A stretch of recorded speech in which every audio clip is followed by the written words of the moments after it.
দাঁড়া দাঁড়া দাঁড়া নেতৃবৃন্দ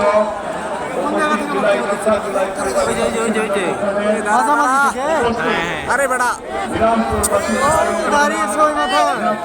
মাথায় না মাঝখানে খাড়া আছে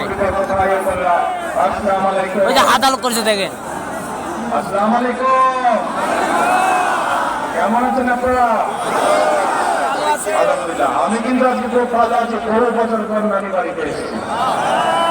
১৬ বছর পরে আলহামদুলিল্লাহ আল্লাহর রহমতে নানি বাড়িতে এসে আমি খুব ভালো আছি। এখন নাতি দিয়ে আসছো, কিছু খাওয়ালেন না আপনারা, ভালো কথা হইল। তাহলে একটা জিনিস দিতে হবে নাতিকে, নাতিকে আসছে, নাতিকে কিছু দিতে হবে না? কি দিবেন নানি বাড়ির লোক?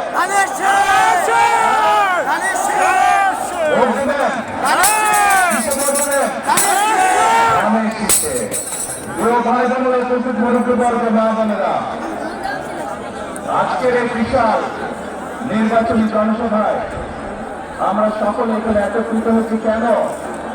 একত্রিত এই যে সামনের 12 তারিখে যে নির্বাচন অনুষ্ঠিত হবে, সেই নির্বাচনের বহু বছর পরে এই বাংলাদেশের মানুষ তাদের রাজনৈতিক অধিকার প্রয়োগ করবে। এই জন্য মঞ্চের পাশে 13 জন 13টি পরিবারের সদস্য ভিডিওগুলো নষ্ট করে যাচ্ছে কুবাবা মঞ্চ আছে। অধিকার অর্জনের জন্য বাংলাদেশের মানুষের অধিকার অর্জনের জন্য